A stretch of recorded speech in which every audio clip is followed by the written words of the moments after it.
എല്ലാവർക്കും കേൾക്കുന്നുണ്ടല്ലോ അല്ലേ?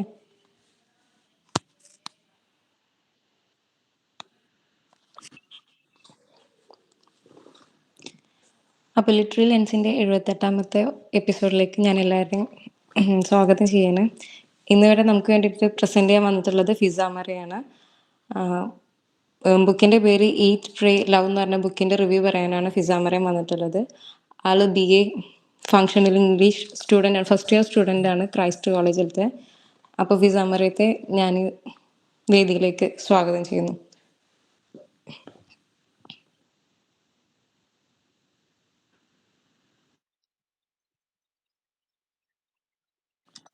ഹലോ, ഞാൻ പറയണേ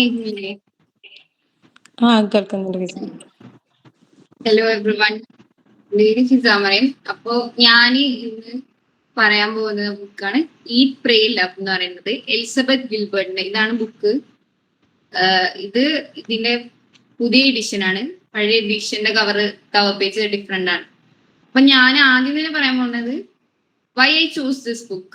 ഈ ബുക്ക് ചൂസ് ചെയ്യാൻ കാരണം എന്ന് വെച്ചാല് ഇതൊരു സെൽഫ് ഹെൽപ്പിംഗ് ബുക്കാണ്. ഒരു നോവൽ അല്ലെങ്കിൽ ഒരു ക്രൈം ത്രില്ലിംഗ് ബുക്കല്ല. ഇന്നത്തെ കാലഘട്ടത്തിൽ നമ്മൾ സ്ട്രെസ് അല്ലെങ്കിൽ അങ്ങനെ പല പല കാര്യങ്ങളിൽ ബുദ്ധിമുട്ടുന്ന, ലൈഫും ജോബും ബാലൻസ് ചെയ്യാനും ബുദ്ധിമുട്ടുന്ന കാലഘട്ടത്തിൽ ഇങ്ങനത്തെ ബുക്സ് ഭയങ്കര റെലവെന്റ് ആണ്. ഭയങ്കര ഇമ്പോർട്ടൻറ്റ് റോള് നമ്മുടെ ലൈഫിൽ പ്ലേ ചെയ്യുന്നുണ്ട്. ഞാൻ എന്റെ ലൈഫിൽ സത്യസന്ധമായി പറയണ ആദ്യമായിട്ട് കംപ്ലീറ്റ് ചെയ്യുന്ന ഒരു സെൽഫ് ഹെൽപ്പിംഗ് ബുക്ക് എന്ന് പറയുന്നതാണ് eat pray love by Elizabeth Gilbert എന്ന് പറയുന്നത്. അതിനു മുമ്പ് ഞാൻ ചേതമ്പക്കത്തിന്റെ തന്നെ 13 റൂൾസ് ടു ലൈഫ് അങ്ങനെ ഒരു ബുക്ക് കംപ്ലീറ്റ് ചെയ്യാൻ നോക്കിയിരുന്നു. പക്ഷെ അൺഫോർച്ചുനേറ്റ്ലി ചെയ്യാൻ പറ്റില്ല.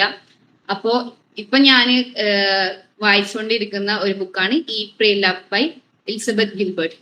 ഇതിന്റെ ഓതർ എന്ന് പറയുന്നത് ഒരു അമേരിക്കൻ ജേർണലിസ്റ്റ് ആണ്. ആളുടെ ആകെ ഒരു ബുക്കാണ് ഭയങ്കര വേൾഡ് ഫേമസ് ആയത്, റിനൗണ്ട് ബുക്ക് എന്ന് പറയുന്നത് ഇതാണ്. ഇത് 2006 ഇറങ്ങിയ ഒരു ബുക്കാണ്. ആ സമയത്ത് തന്നെ ഇത് ഭയങ്കര ഫേമസ് ആയിട്ടുണ്ട്. ഇതേ പേരിൽ 2010 തന്നെ ഈ ബുക്കിന്റെ പേരിൽ ഒരു ഫിലിം ഇറങ്ങിയിട്ടുണ്ട്. മേ ബി ബുക്സ് വായിക്കാൻ പറ്റാത്തവർക്ക് ഈ ഫിലിം കണ്ടിട്ട് ഇതാക്കാൻ പറ്റും. 30 ഡിഫറെന്റ് ലാംഗ്വേജസിൽ ട്രാൻസ്ലേറ്റ് ചെയ്തിട്ടുണ്ട്. 30 മില്യൺ കോപ്പീസ് ഇതുവരെ ഇത് സെല്ലായിട്ടുണ്ട്. അപ്പൊ അത്രയും എന്താ പറയാ ഹെൽപ്പിംഗ് ആയിട്ടുള്ള നല്ലൊരു ബ്യൂട്ടിഫുള്ളി റിട്ടേൺ ആയ ഒരു ബുക്കാണ് ഈറ്റ് പ്രേ ലവ്. ഇതൊരു മെമ്മോയർ ആണ്. മെമ്മോയർ എന്ന് പറയുമ്പോൾ നമ്മുടെ ലൈഫിൽ പേഴ്സണൽ നോളേജ് നടക്കുന്ന ഒരു ബയോഗ്രഫി എന്ന് പറയുന്നതാണ് ഇത്. ഈ ബുക്കിന്റെ മെയിൻ തീം എന്ന് പറയുന്നത് ഞാൻ പറഞ്ഞ പോലെ സെൽഫ് ഡിസ്കവറി ആണ്. ഈറ്റ് പ്രേ ലവ് ഇതിന്റെ പേര് പോലെ തന്നെ ഇതിന്റെ ഓതർ 3 ഡിഫറെന്റ് ഡിസ്റ്റിങ്ക്റ്റ് ആയിട്ട് കൾച്ചേഴ്സ് നമുക്ക് അറിയുന്ന ഒരു കൺട്രീസ് ആണ്. നമ്മുടെ ഇന്ത്യയിലുണ്ട്.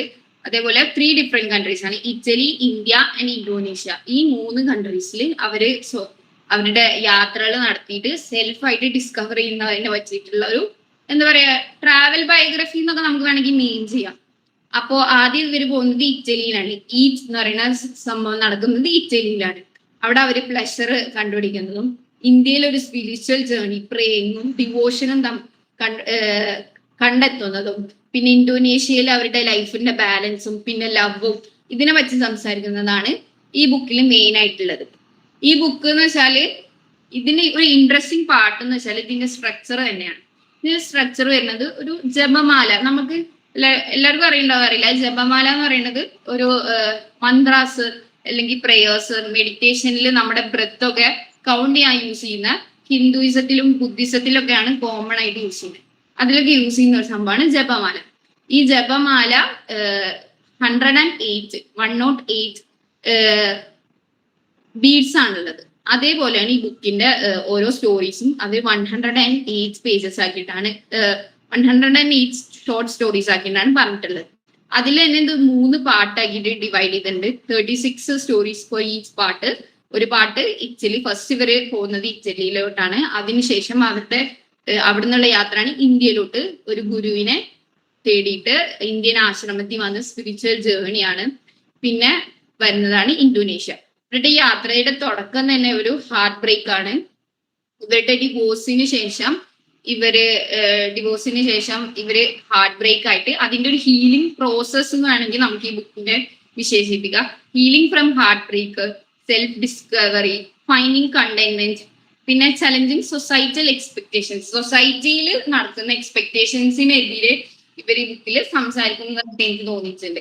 ഭയങ്കര ഇമോഷണലി കണക്റ്റഡ് ആവുന്ന, നമ്മളെ എല്ലാവരെയും ഭയങ്കര ഇതിലോട്ട് നമുക്ക് ഈസി ആയിട്ട് മനസ്സിലാക്കാൻ പറ്റുന്ന ഒരു ബുക്കാണ് ഈ ബുക്ക് എന്ന് പറയുന്നത്. ഇതിൽ എനിക്ക് നമ്മുടെ ഈ ബുക്ക് പറഞ്ഞു വരുന്നത് എന്താ വെച്ചാൽ, നമ്മുടെ തോട്ട്സ് തന്നെയാണ് നമ്മുടെ പോസിറ്റീവായ കാര്യങ്ങൾക്കുള്ള കാരണവും നമ്മുടെ തോട്ട്സ് തന്നെയാണ് നെഗറ്റീവായ കാര്യങ്ങൾക്ക്.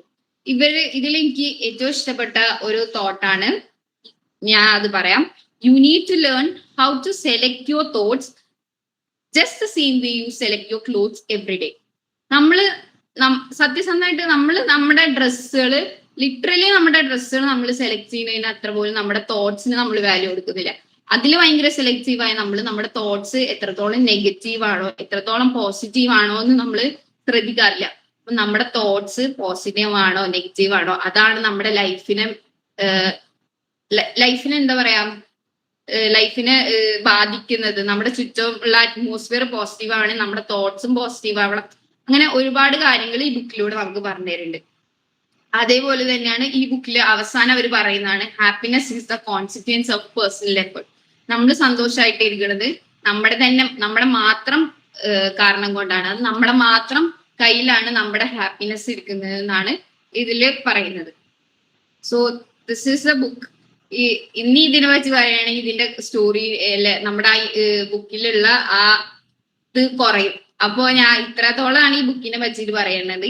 ഈച്ച് പ്രേ ലവ് എല്ലാരും വായിച്ചിരിക്കണം എന്ന് പറയാന്ന് വെച്ചാൽ, നമ്മുടെ ലൈഫിൽ വലിയ വലിയ മാറ്റങ്ങൾ ഈ ബുക്കുകൾ കൊണ്ട് വരുത്തുമെന്ന് ഞാൻ വിശ്വസിക്കുന്നത്.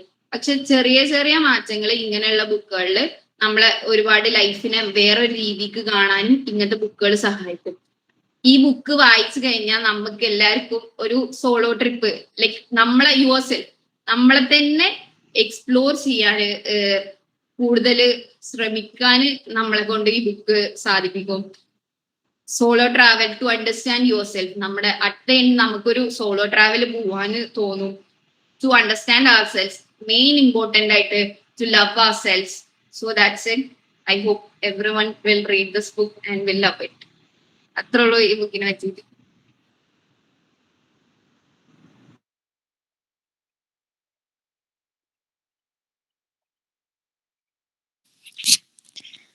Thank you Fiza. ഫിസ നന്നായിട്ട് തന്നെ പ്രസന്റ് ചെയ്തു. അതായത് മെയിനായിട്ട് ബുക്കിന്റെ കണ്ടന്റാണ് പറഞ്ഞത്. അത് നമുക്ക് വായിക്കാനുള്ള ഒരു ഇൻസ്പിറേഷൻ മാത്രമേ തന്നിട്ടുള്ളൂ. അതിൻ്റെ ഉള്ളിലുള്ള എല്ലാ കാര്യങ്ങളും അവള് ഉൾപ്പെടുത്തിയിട്ടില്ല. പിന്നെ ഫിസ മറിയം എന്ന് പറയുന്നത് എൻ്റെ താത്താൻ്റെ മോളാണ്.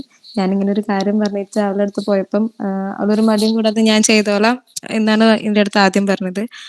അതിന് ഞാൻ വലിയൊരു നന്ദി പറയാണ് ഫിസ മറിയത്തിനോട്. പിന്നെ ആള് ഫസ്റ്റ് പ്രസന്റേഷൻ ആണ്, ഇതിനു മുന്നേ പ്രസന്റ് ചെയ്തിട്ടില്ല, ആദ്യത്തെ പ്രസന്റേഷൻ ആണ് ആളുടെ.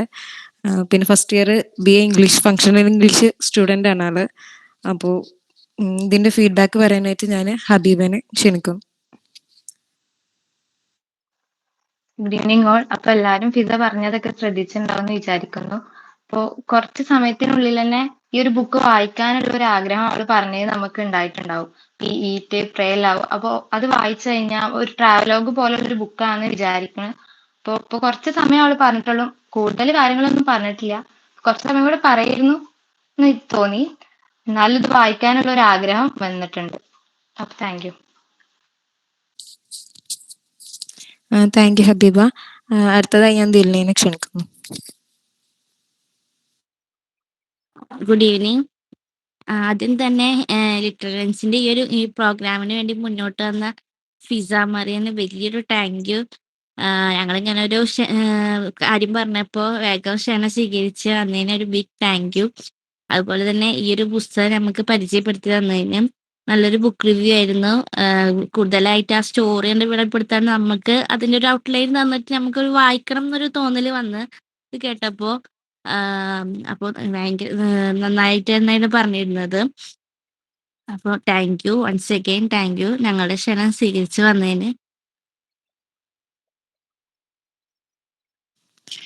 താങ്ക് യു ദിൽന. വേറെ ആർക്കെങ്കിലും ഫീഡ്ബാക്ക് പറയാൻ താല്പര്യമുണ്ടോ?